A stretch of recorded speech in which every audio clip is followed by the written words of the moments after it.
Alors déjà, comment je commence la crise, ça me fait lever la main en haut, ça fait comme ça, et ça, c'est pas agréable. Ensuite, je vois tout noir,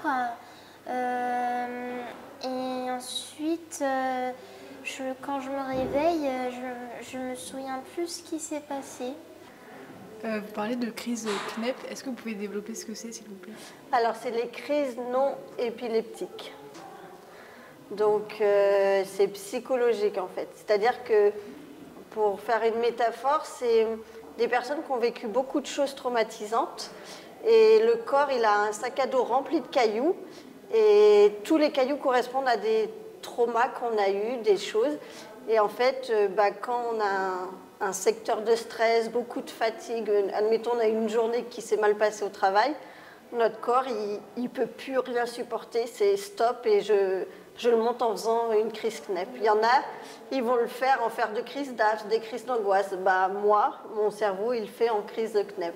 Comment on fait pour accepter? Moi, je n'ai toujours pas accepté. Eh bien, je leur réponds que, d'ailleurs, même moi, je n'ai jamais accepté. Je ne suis pas dans cette acceptation-là. J'ai évolué, je me suis adaptée, avec des outils, avec de l'aide.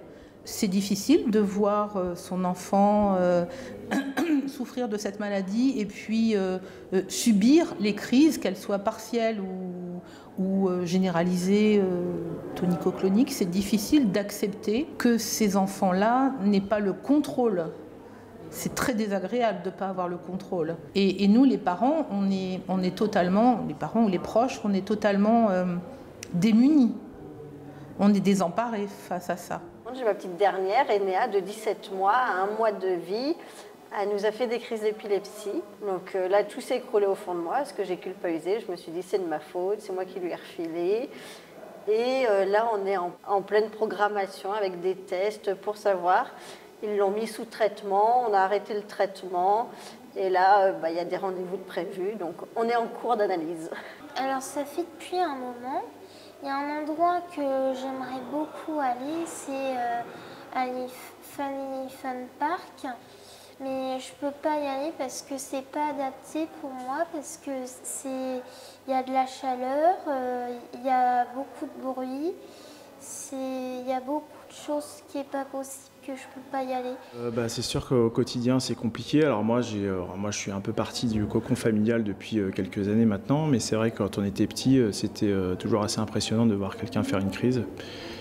Et surtout quand c'est de notre famille, donc ma sœur en particulier, c'est vrai que c'est toujours embêtant. On voit les problèmes que ça peut engendrer autour. Elle n'a jamais pu passer son permis, ça la ralentit sur beaucoup de choses. Voilà, les notions ne sont pas les mêmes. C'est compliqué au quotidien à accepter. Je vois à l'école, elle n'en parle pas. Elle en parle pas à ses copains, à ses copines, parce que je sais pas, je pense qu'il y a une petite peur du retour, en fait, je sais pas. Vous avez déjà vu votre maman faire une crise? Tu peux parler normalement, tu sais, Manon, t'es pas obligée de chuchoter. C'est surtout Léna qui en a vu beaucoup plus, mais on en a vu une il n'y avait pas vraiment longtemps. Donc je vais laisser la parole à Léna. Moi j'en ai vu plein et par contre j'aimais pas trop, alors voilà. Qu'est-ce que ça vous fait quand vous voyez votre maman faire une crise? Qu'est-ce que vous ressentez? Moi par exemple, je ressens de la tristesse et un petit peu de peur. Moi je ressens beaucoup de tristesse et j'ai très très peur. Moi j'ai envie de pleurer. Et ça fait une dizaine d'années qu'on œuvre sur les départements pour informer, sensibiliser et créer du lien pour les personnes en situation d'épilepsie. J'ai tapé association épilepsie et j'ai Épilepsie France qui est arrivée. Et j'ai rencontré Hélène. L'association, à la base, est nationale, mais elle se déploie en représentation territoriale avec à peu près 80 antennes aujourd'hui en France. Et c'est quelque chose que j'ai adoré faire et que j'aime toujours faire. Ça vous a beaucoup aidé de Épilepsie France à mettre en place des choses? Oui, carrément, oui. Oui, beaucoup, parce que déjà pour comprendre l'épilepsie, On a rencontré plein de monde différent d'Épilepsie France. C'est important d'être là parce que ça nous permet de voir d'autres épilepsies que là. Moi, je connais que mon épilepsie, je ne connais pas les autres épilepsies. Donc ça permet de voir beaucoup de choses, de faire des rencontres avec d'autres personnes qui sont dans le mal, qu'on peut peut-être apporter à les aider. Et ça permet d'apprendre aussi, moi, par rapport à ma fille.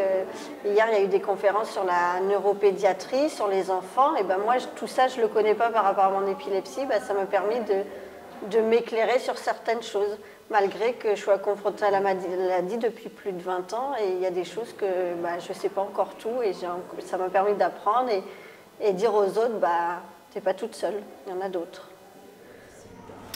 Bonjour, donc je suis Monsieur Drapier-Laurent, chef de service des pôles de compétences et de prestations externalisées de Charente-Maritime. Donc je suis Olivier Dulac, je suis neurologue d'enfants. Bonjour, Christine Clorel, je suis directrice de l'ITEP spécialisée épilepsie Toularouat à Châteaulin dans le Finistère. Bonjour, Ludivine Boniek, responsable de service éducatif et paramédical à l'ITEP de Toularouat, spécialisée dans l'épilepsie, donc située à Châteaulin. Alors, nous sommes là à l'invitation d'Épilepsie France, qui a eu la gentillesse de nous demander si nous souhaitions participer. Nous sommes partenaires de longue date avec Épilepsie France, donc c'était important pour nous de venir. Je suis venue aujourd'hui d'abord parce que je suis bénévole à Épilepsie France et que je tenais à être présente pour ce village des épilepsies.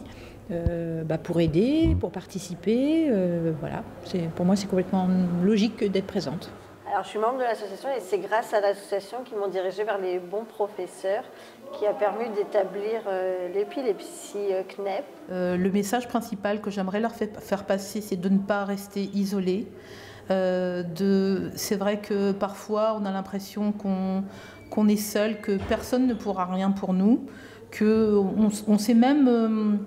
On a même accepté le fait que peut-être qu'on est inemployable, que c'est trop difficile à surmonter tout ça. Donc on reste dans son coin, on ne sort plus parce qu'on a peur de faire des crises dehors.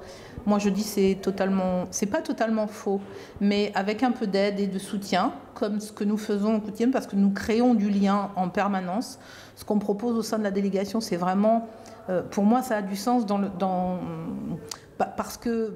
parce que justement, ce qu'on propose, les ateliers d'improvisation théâtrale, la peinture, la couture, la sophrologie, c'est des ateliers qu'on a appelés ateliers détente et bien-être, les ateliers qui font du bien.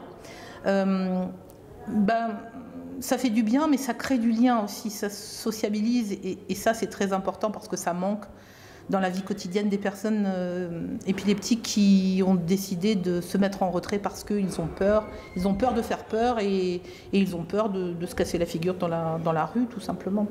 De jamais perdre espoir et de ne pas hésiter à parler de la maladie.